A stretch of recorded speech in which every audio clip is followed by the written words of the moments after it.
¿Alguna vez nos hemos preguntado qué se necesita realmente para que un juez siquiera escuche un caso? A ver, no es tan simple como llegar y tocar la puerta de un juzgado.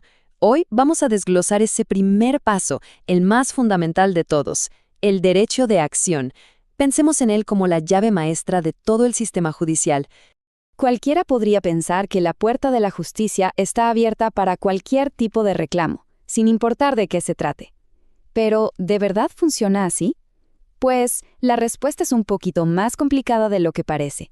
Y todo, absolutamente todo, empieza con un concepto clave. Ok, vamos a meternos un poco más en esto. El derecho de acción no es solo un término legal que suena complicado.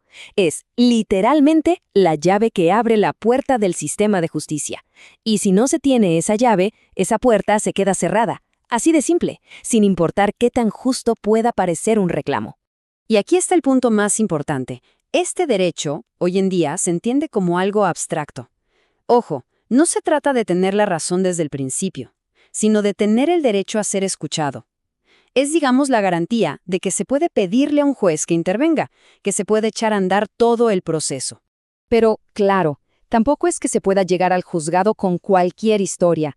El caso tiene que tener una base, un fundamento sólido. Como bien decía el jurista Claria Olmedo, para que una petición sea válida, necesita tener un sustento jurídico. O sea, los hechos que se presentan deben tener alguna relevancia para la ley. Entonces, imaginemos que ya tenemos la llave en mano y nos acercamos a la puerta del juzgado. Bueno, pues antes de entrar hay una especie de inspección, un checklist que es obligatorio. Se les conoce como las condiciones de la acción. Y si no se cumplen, el juez ni siquiera va a poder analizar el fondo del asunto. Pasemos al primer punto de control. La primera gran pregunta que el sistema se hace. A ver, ¿las personas que están aquí son las que de verdad deberían estar? A esto se le llama legitimidad para obrar. Sí, suena muy técnico, pero en realidad es bastante lógico. Básicamente, es una verificación. ¿La persona que está demandando es de verdad la dueña del derecho que reclama? Y por otro lado, ¿la persona demandada es la que realmente tiene esa obligación? Y este concepto tiene dos caras. Por un lado está la legitimidad activa, que es la del demandante, o sea, el titular del derecho. Y por el otro, la pasiva, que le corresponde al demandado, a la persona a la que se le exige algo. Es fundamental que el demandante correcto esté demandando al demandado correcto para que el caso pueda avanzar. Bien, una vez que se confirma que las partes son las correctas, se pasa al segundo filtro. Y aquí la pregunta es importantísima. ¿De verdad se necesita que un juez intervenga en esto? Este es el famoso interés para obrar. Miren, el sistema judicial no está para resolver problemas imaginarios o que podrían pasar en el futuro. Tiene que haber un conflicto real, una necesidad que exista ahora mismo, que haga indispensable que un juez intervenga. No se puede demandar por si las dudas. Si lo vemos así, la diferencia queda clarísima.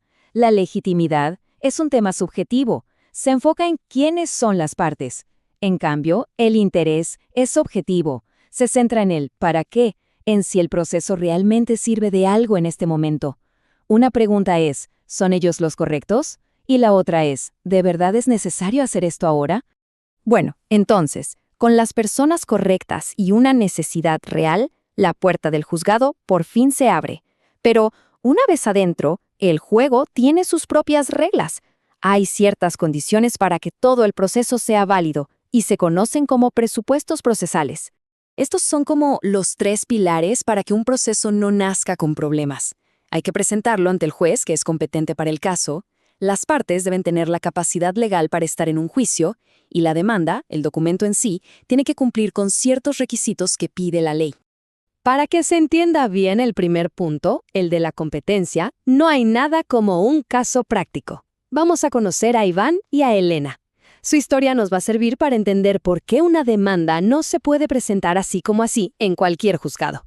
La historia es más o menos así. Ellos se casaron en Lima, luego vivieron un tiempo en Piura. Después de problemas, Iván se fue a Arequipa y de ahí a Chile. Ahora Elena quiere divorciarse. La pregunta es, ¿dónde presenta la demanda? ¿En Lima? ¿Piura? ¿Arequipa? Bueno, aquí es donde entra en juego la competencia territorial, que es la regla que nos dice cuál es el juez del lugar geográfico correcto para llevar este caso. Entonces, después de ver todas estas llaves, puertas, filtros y reglas, es normal preguntarse, ¿y por qué tanto rollo? ¿Por qué tanta burocracia? Pues la respuesta es bastante simple, para asegurar que el sistema funcione bien. A ver, estas reglas no son obstáculos, son filtros, y existen para que el acceso a la justicia sea ordenado, para que se pueda ver si una demanda tiene pies y cabeza antes de gastar tiempo y recursos en ella. El gran objetivo es evitar que el sistema se llene de casos sin fundamento y así fortalecer un sistema que sea más eficiente y más justo para todos los que de verdad lo necesitan. Y con esto cerramos. Nos queda una pregunta en el aire para reflexionar.